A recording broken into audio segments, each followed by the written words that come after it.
There is a quiet and calm country in the heart of the Balkans, yet stuck among other countries. This is a place where there are warm people, where a lot of pain was once experienced and which has gained its freedom.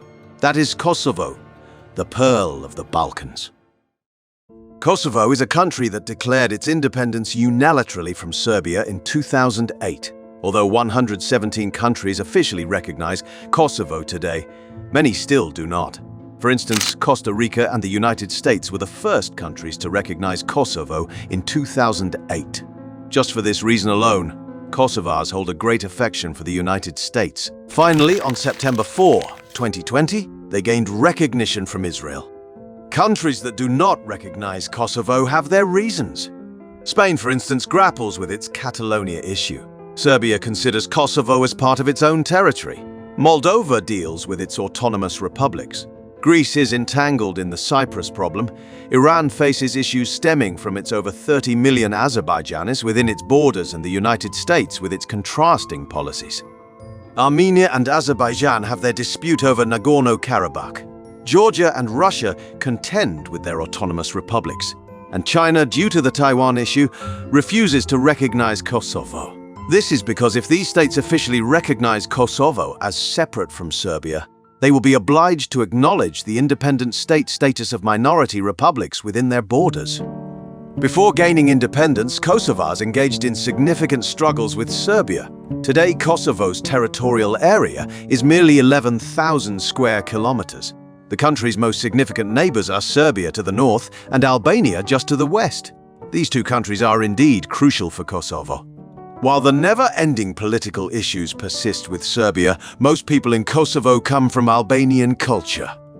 If you take a closer look at the languages spoken in Kosovo, you'll find that out of the country's registered population of 2 million, around 1.65 million speak Albanian.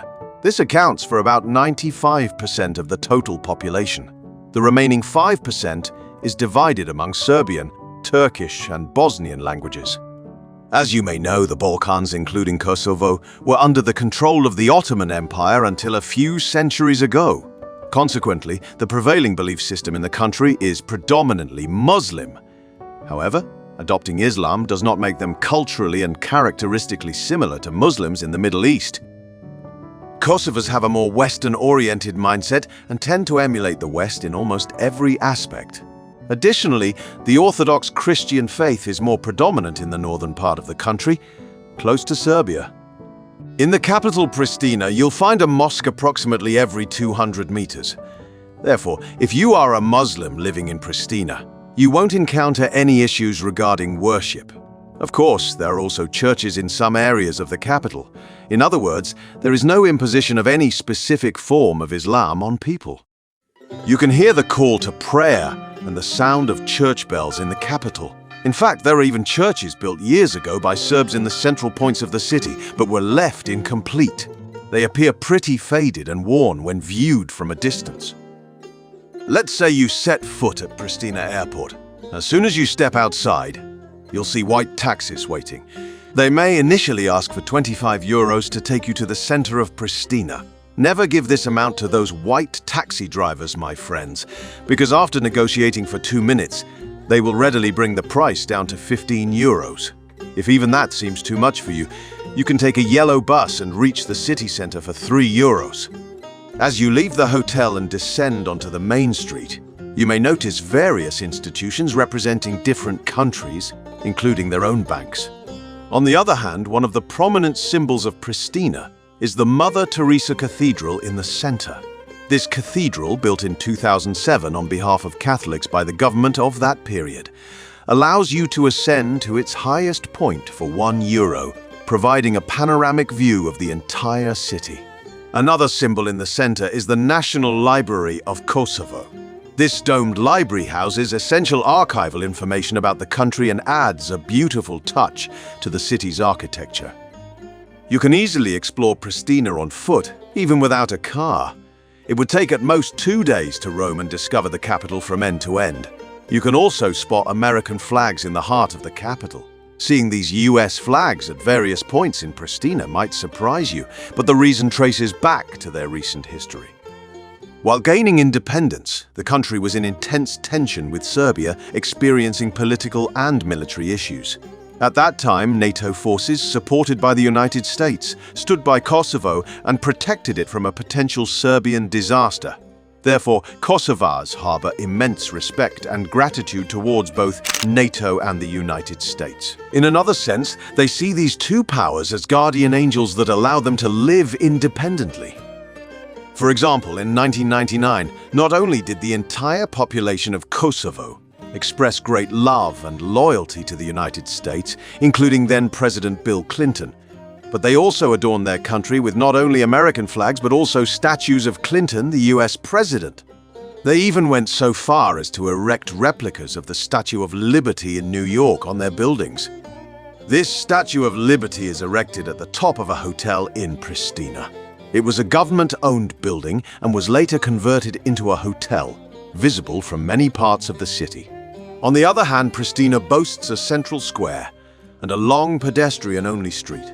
Almost all cafes and hotels line around this square. So life in the capital is genuinely buzzing here, and even if the weather is terrible, this square is always lively. People constantly walk from one place to another, some heading to school while others are off to work. Looking at people's faces, you can tell they are spotless and well-groomed. Men may appear ordinary, but women seem to care more for themselves than the opposite sex. Moreover, both men and women exhibit sensible and mature behaviors. The city in general is calm and there are no signs of any insecurity. However, there is one situation in Pristina: there are many beggars. Kosovars claim that these beggars are not from Kosovo, but are Roma people coming from Albania. Even though we may not know exactly where they come from, once they target you for money, they won't let go. When you make eye contact with anyone, they approach your table or stand next to you, persistently asking for money. I must honestly tell you that I have encountered numerous scenes like this, not just the ones I captured for you. If Kosovo wants to attract more tourists, they must find a solution to free tourists from these persistent beggars. Another noteworthy aspect related to cafes is that almost all of them allow smoking indoors. Smoking indoors is not frowned upon by people, and tobacco in establishments is quite commonplace. If you're a smoker, it's a nice privilege that businesses in Kosovo grant you. One thing in the country that will truly satisfy you is the portion sizes of the meals. The meal portions in the country are both reasonably priced and quite generous. Accessing meat products in Kosovo is not difficult, and the portions are huge, with the taste of the meat being genuinely excellent. For example, this meal was only 4.5 euros and the presentation and taste were quite good. Finding a similar meal in a European country for less than 15 euros would be challenging. Or at Pristina's famous grill restaurant, this menu was among the most expensive, only 6.5 euros. They make the meats delicious but usually cook them without many spices.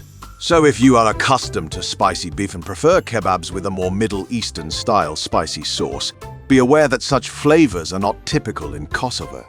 While restaurant prices are like this, I also wanted to check meat prices at butcher shops. As you can see, they sell red veal meat for 7 to 10 euros depending on the quality, which is quite an acceptable amount. It is worth mentioning that taking photos or recording videos of product prices in supermarkets is prohibited in this country. When you take pictures of market prices with your phone, security guards suddenly appear as if you've entered the state's secret archives. One of the beautiful things in the country is the emphasis on pastries when you think of the Balkans. A well-known pastry shop in Pristina offers both savory and sweet pastries. You may have tried many pastries and dough-based products in the countries you visited, but the taste of the pastries you eat in Kosovo can surprise and captivate you differently. So if you come across this place I recorded here, I highly recommend trying their spinach or minced meat pastries.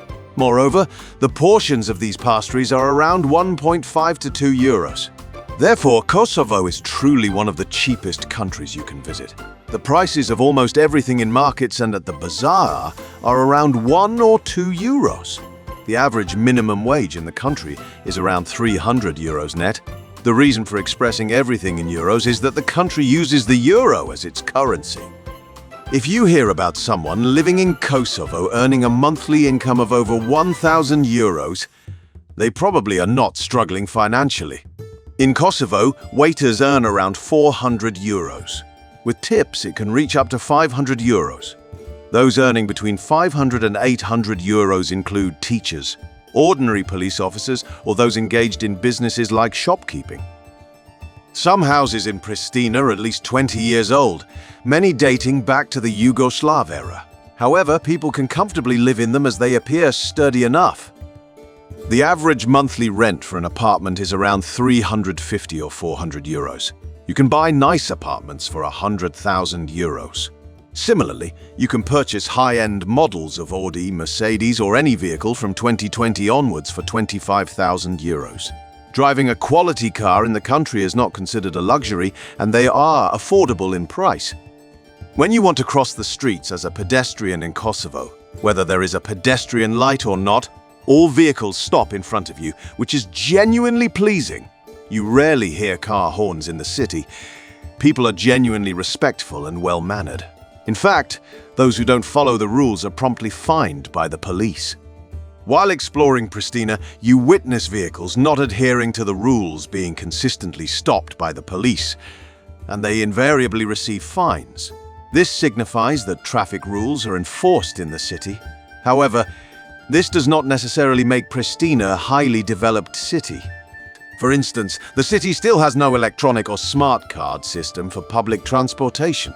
After people board municipal vehicles, an attendant goes to each passenger, collects cash, and issues a receipt manually. From the perspective of the current era, this system is a bit cumbersome and outdated.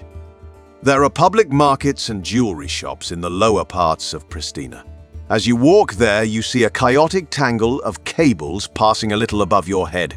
Moreover, these cables are not an exception at just one point. They are found in many narrow streets. Additionally, according to the guide, the healthcare system in the country is not sufficiently developed, and you often have to pay significant amounts for many medications. So, if you plan to visit Kosovo and Pristina in winter, I would advise you not to set your expectations too high.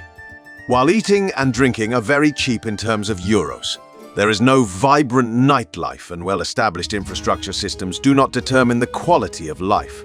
They source many construction materials and food supplies from countries like Turkey. NATO forces still protect the borders with Serbia. Kosovo, besides the capital Pristina, encompasses important settlements like Prizren and Mitrovica. For instance, while the license plate number for the capital Pristina is 1, the plate number for Prizren is 4. During the conflicts where Kosovo was seeking independence but Serbia was not allowing it, a man named Adem Jashari in Prikaz rebelled against Serbian forces as a symbol of Kosovo's independence and paid the price with his life. Not only he but his entire family was set on fire by Serbian forces, and they all perished on the spot. When Kosovo gained independence in 2008, this individual became a national hero. Nowadays, his home and its surroundings have been turned into a museum commemorated annually by Kosovars with gratitude and love. Therefore, Adem Jashari is like a symbol of savior for this country. His name is written in many places across the country, with one clear example being Pristina Adem Jashari Airport. About half an hour's drive from Prikaz is the city of Mitrovica. Sometimes you may hear about Kosovo not through Pristina or Prizren but through Mitrovica. Mitrovica is located in the northern region of Kosovo, and chaos never seems to end there. The reason is the inability of the Albanian origin population, which covers 95% of the country, to get along with the Serbs in this city. There is a bridge in the city protected by NATO forces. You can cross it as a pedestrian without a police check. The Serbs on the Serbian side have claimed Mitrovica to such an extent that euros are not accepted in their areas. In other words, you cannot purchase in that region with your euros. When you give euros to the shops, they just decline and request dinar. Therefore, only Serbian currency is accepted in the Serbian region of Mitrovica. Additionally, in this Serbian region, there are many nationalist writings and posters created by Serbs. There is even a statue of a Serbian king erected. On the walls of buildings, you can see various messages supporting Serbian nationalism, claiming Kosovo as Serbian territory. In that area, Albanians live on the southern side of the bridge and Serbs live on the northern side. By the way, Kosovo is a country where about 70% of the population comprises young people under 35. However, from what I observed in Mitrovica, the people living in this region are mostly adults and elderly individuals. The younger generation is predominantly located in Pristina. The city where Muslims mostly live together in the country is Prizren. Honestly, you would probably prefer the atmosphere of Prizren over Pristina. It has a more historical and authentic ambience. If I were to live in Kosovo, I would likely choose Prizren. There isn't as much of a crowd as in Pristina. You won't encounter beggars appearing by your side every 30 seconds in every place, and the meals in good restaurants are about €1 cheaper on average compared to the capital. The city is quite clean, and the streets have no disturbing garbage scenes. In the center of the city there is a river, and by the riverside cafes you can enjoy the sound of water while savoring your tea or coffee. I also drank water from a fountain on an Albanian cobblestone street, and it tasted as good as natural spring water. There is a castle at the top of the city, and if you don't mind climbing up, you can have the whole Prizren beneath your feet. Moreover, it's free. On the note of water, keep in mind that in places they usually bring you a glass of water with your coffee or any other product. However, these waters taste like regular tap water, so I'd advise against drinking the free water they provide in establishments because the taste is not good. Furthermore, another detail caught our eye, both in Pristina and Prizren. Prizren has preserved its historical city texture, but the number of international large chain stores could be increased in the central part of the capital, Pristina. Besides these, Kosovo is famous for its mountains both in winter and summer. While people go skiing in the mountains during winter, they can have family picnics in the same areas during summer. In summary, Kosovo mostly relies on external sources importing almost everything. The country has limited infrastructure and technical service facilities internally. Nevertheless, they are making efforts, and progress is being made daily. Someone who can invest in this country by recognizing the gaps in Kosovo can easily earn good money. Kosovo is a country that should be visited at least once with its positives and negatives. However, if you seek an active lifestyle, visiting Kosovo in the summer rather than winter is better. Especially during the winter months, your expectations might not be fully met. See you in the next video. Goodbye.